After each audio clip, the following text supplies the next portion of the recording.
Market moves. When bad news fuels bullish bets, global investors are witnessing a paradox. Stock markets are rallying as bad economic news mounts. This week's surge in equities hinges on a single question. Will the Federal Reserve finally cut interest rates next week? The answer, many traders believe, is a resounding yes. But here's where it gets controversial. Could this optimism be based on outdated assumptions about the U.S. labor market? Let's break it down. The U.S. jobs report released Tuesday sent shockwaves through financial circles. The Labor Department revealed that job growth over the past year was overstated by 911,000 positions. This isn't just a numbers game. It suggests the labor market has been weakening for longer than economists previously thought. If true, it could force the Fed to act faster to avoid a slowdown. Markets are already pricing in a 25 basis point rate cut on September 17, with whispers of a larger half-point move gaining traction.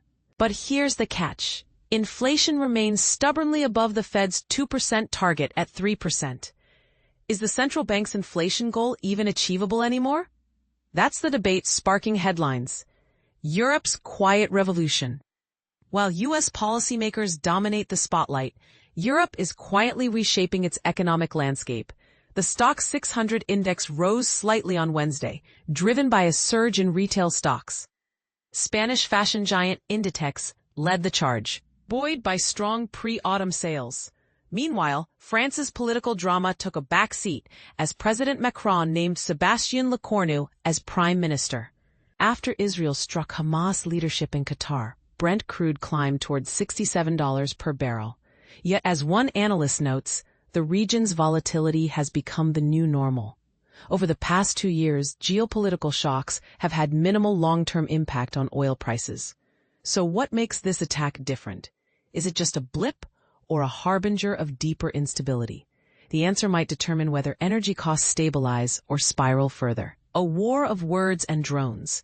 In a dramatic turn, NATO ally Poland shot down drones in its airspace during a Russian attack on western Ukraine. This marks the first time a NATO member has fired shots in the Russia-Ukraine conflict, a move some call a red line crossed. But others argue it's a calculated escalation. What do you think? Is Poland protecting its sovereignty or risking a wider war? Share your views in the comments. Trump's tariff gambit. Former President Donald Trump is back in the headlines, this time urging the EU to impose 100% tariffs on Chinese and Indian goods. According to sources, this strategy aims to pressure Russian President Vladimir Putin. But here's the twist. Such tariffs could backfire, hurting European consumers and businesses. Is this a clever geopolitical maneuver or a reckless gamble? The EU's response could reshape transatlantic trade relations. The Fed's legal tightrope. Adding to the chaos, a federal judge temporarily blocked Trump from removing Federal Reserve Governor Lisa Cook. This legal showdown isn't just about one official. It's a battle over the Fed's independence. If Trump succeeds in his appeal, it could redefine the central bank's role in monetary policy. But if he loses, it reinforces the Fed's autonomy.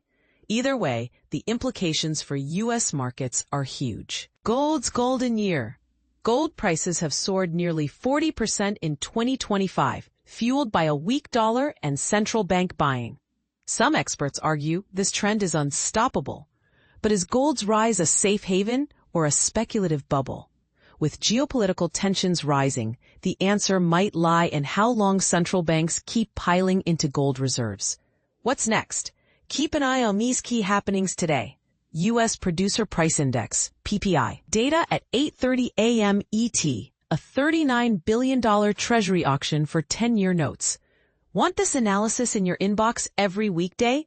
Sign up for the Morning Bid newsletter, https://morningbid-us, and join the conversation.